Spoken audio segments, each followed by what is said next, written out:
வணக்கம் வணக்கம் ஃப்ரெண்ட்ஸ், எல்லாம் எப்படி இருக்கீங்க? நல்லா இருக்கீங்களா? டீ காஃபி சாப்பிட்டீங்களா? Right, okay. காலையில் ஒரு நம்ம இங்கே போயிருந்தோம் இல்லையா ப்ரோக்ராமு, இந்த செஞ்சி அது போயிட்டு நைட்டு ஒரு மணிக்கு பஸ் ஏறி காலையில் 4 மணி தான் வந்தேன். நைட்டு ஃபுல்லாக தூக்கமே இல்லை. வந்துட்டு வீட்டில் சூரியன் நல்லா தம்பி நல்லா தூங்கினான். அதே பயந்து வந்தேன். நல்லா தூங்கினான். என்னால் முடிய ரொம்ப டயர்டாக இருந்துச்சு. எனக்கு ஃபுல் டே அங்கே அழைச்சது போனது வந்தது.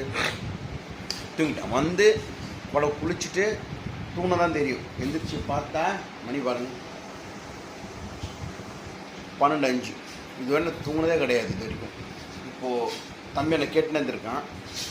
நான் வந்து தெரிஞ்சால் இப்போது தெம்பாயிடும். கீழே போனான். அப்பா இப்போ எந்திரிச்சு உட்காந்து அதுக்குள்ளே சமையல்லாம் பண்ணி முடிச்சிருக்காங்க. என்ன சமையல்னு பார்க்கலாம். இது வரைக்கும் இந்த மாதிரி தூங்கினே கிடையாது. வாய்ப்பே இல்லை. என்னதான் இருந்தாலும் முடிச்சுப்பேன். நான் இந்த மாதிரி தூங்கியிருக்கேன் நான் இது வரைக்கும்.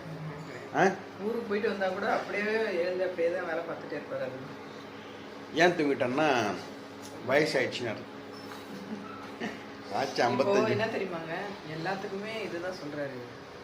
ஆமாம், என்னது என்னவோ தானே. முட்டை வந்து முந்தி சாப்பிடுவேன் நான், ஆக்சுவலாக வேக வச்சது. இப்போ வந்து சாப்பிட்டா வயிறு வலிக்குதுங்க. ஒன்றும் இல்லை, வயசாயிடுச்சு உனக்கு, அதனால தான் அப்படின்ற. எது சொன்னாலும் உனக்கு வயசாயிடுச்சு அதனால தான் இப்படி ஆகுது அப்படின்னு. உணவு மட்டும் இல்லை, எனக்கும் தான் சொல்கிறேன். எனக்கும் வயசாயிடுச்சு. தூங்க மாட்டேங்க. ஏதோ ஒரு வேலை செஞ்சுட்டு இருப்பேன். தெரியுது இல்லையா நம்மளுக்கெல்லாம் வயசாக இப்போது புதுசாக வண்டி வாங்கி ஓட்டினே இருந்தால் நல்லாயிருக்கும். அதே வண்டி ஒரு 10 வருஷம் ஆச்சுன்னா பழசாயிடும். பழசாச்சுன்னா லொடன்னு ஒரு பாட்டாக மாற்றணும். அது மாதிரி தான் நம்மளும் நல்லா சின்ன வயசுல ஆக்டிவாக இருப்போம். வயசாக கொஞ்சம் ஸ்லோ ஆகும். நம்ம அனுசரித்து தான் போய் ஆகும். Right, okay. என்ன சமையல் கேட்க மாட்டேங்க. என்ன சமையல் நீங்கள்? சாப்பாடு இருக்கு. அப்புறம் வந்து குழம்பு வச்சுட்டேன். வண்டி மாற்றி சரி, கத்திரிக்காய், முருங்கைக்காய், இது உருளைக்கிழங்கு, பூண்டு எல்லாமே போட்டு வேறு வாழைத்தண்டு போட்டு ஒரு வாழைத்தண்டு கூட்டேன்.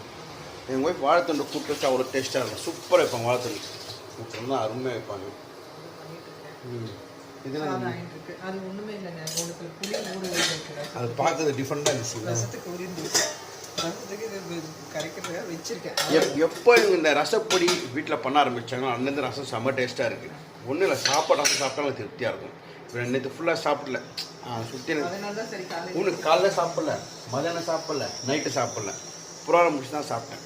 ஏன்னா இந்த புரோகிராம் முடிச்சா கொஞ்சம் நிம்மதியாக சாப்பிட முடியும். ஓகே, தேங்க்யூ, பாய்.